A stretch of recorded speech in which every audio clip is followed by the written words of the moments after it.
Hi, my name is Lakshman Civil. I'm a junior in high school, and welcome to another video on my YouTube channel. In this video, we're going to be going over telling time in German. And yeah, my YouTube channel, where this video is going to be posted, is called German with Lakshman. I also actually upload a podcast series there and on Apple Podcast and Spotify Podcast, so it's available everywhere.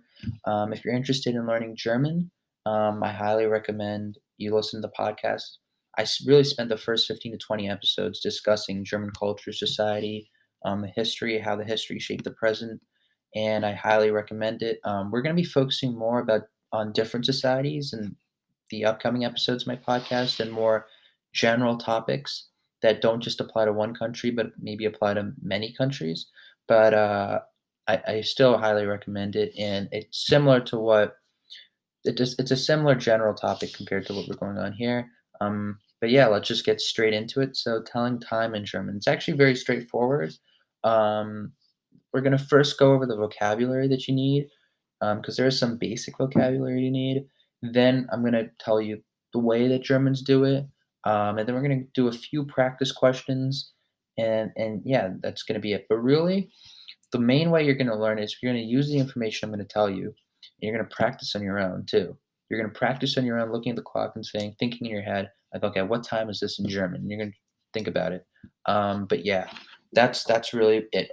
My job is to give you the ingredients you need, and put it in for you. You have to take the effort to really make the dish perfect. But yeah, let's just get straight into it. So, telling time, the vocabulary that you need to know.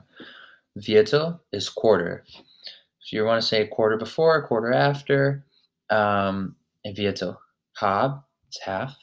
Halb is very, very important. I'll tell you why. The next slide. Vor is before. So if you wanted to say Zin before nach, then you would say, right, like 10 before 8. Zin vor 8. That's how'd you say that? Nach is after. Nach can also mean to when you're like traveling, like Ich gehe nach Deutschland. I'm going to Germany. You can use nach in that way. You can use nach as in to mean still, but nach can also mean after when you use it with time. If someone wanted to ask what time is it, you could say wie viel Uhr ist es? You could also say wie spät ist es? Wie spät. Remember, there's an umlaut over the a, so that changes how you pronounce that. But those are really the two main ways you would ask what the time is.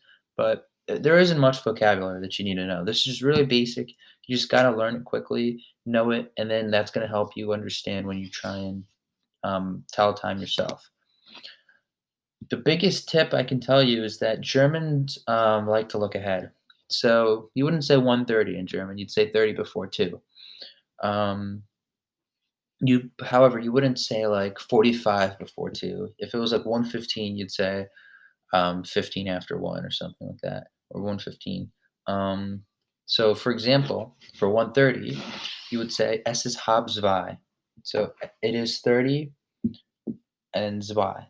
So es ist halb zwei. You can also sometimes you can also have the es ist halb vor zwei, the vor before.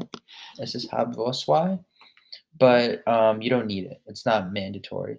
But if someone was reading it, they would know. If you said es ist halb zwei, they wouldn't think 2:30. They'd think 1:30. Um, es ist 4 Uhr. That's just simply 4 o'clock. And for noon, or midday, for 12 o'clock, you would say es ist Mittag. And Mittag means midday. Um, yeah. Um, and you know that morgen is morning, Nacht is night, and Abend is evening. Those are some basic phrases. You would say Guten Morgen, Guten Tag, good day. You'd say that around noon. Say Guten Abend in the evening, and you'd say Gute Nacht, Gute Nacht, not Guten, like you would say for Morgen. You'd say Gute Nacht. Um, you know that those are basic phrases. We've gone over that, but just remember, you just got to know that they like to look ahead. So 1:30 is always 2. That's very, very important. But other than that, there's not much to it. It's very, very straightforward. And let's do a couple practice questions. So what time is this? I'm gonna give you 10 seconds to think on your own, and then I'll go over it with you.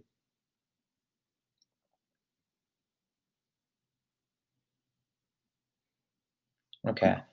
So the shorthand, you also, by the way, need to know the difference between the shorthand and the longhand, but I expect you know that. Shorthand's the hour hand, longhand's the minute hand. Um, so right here, what time would this be? Es ist halb drei, because this is 2:30, right? This is 2:30, and in German, you're always looking ahead. So you're going to say es ist halb drei. Now let's go over this question. I'll give you another 10 seconds.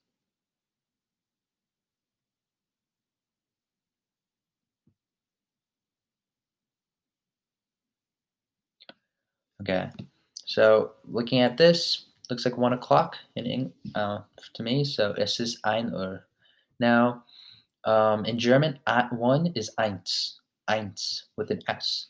But if you wanted to say 1 o'clock, you would say 1 o'clock. You wouldn't say, so you'd say 1 Uhr. You wouldn't say 1 Uhr. So es ist ein with no S, Uhr.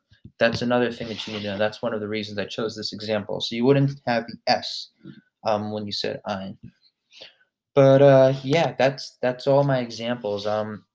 You just have to practice on your own, know the vocabulary, practice using it, but this isn't very difficult. You'll be able to get this pretty quickly. After a week or 2 of practicing the time, when you just see it and you're thinking about it, try and think what it is in German. That's gonna help you a lot. Know the vocabulary, but that's not very difficult. There's only a few words that you need to know. Wie spät ist es? Wie viel Uhr ist es? Those are straightforward, right? What time is it? How late is it? That they translate pretty much exactly. And then just know nach for hab Vito. And other than that, it's not very difficult. And yeah, just telling time in German. I hope this video was productive for you. If it was, I'd appreciate it if you dropped a like on the video. Subscribe to the channel if you're interested in seeing more videos like this, because then that's going to help the YouTube algorithm recommend you more of my videos in this series. But yeah, thank you for watching. Check out the podcast if you're interested in that sort of thing. But yeah, I hope this video was helpful for you, and goodbye.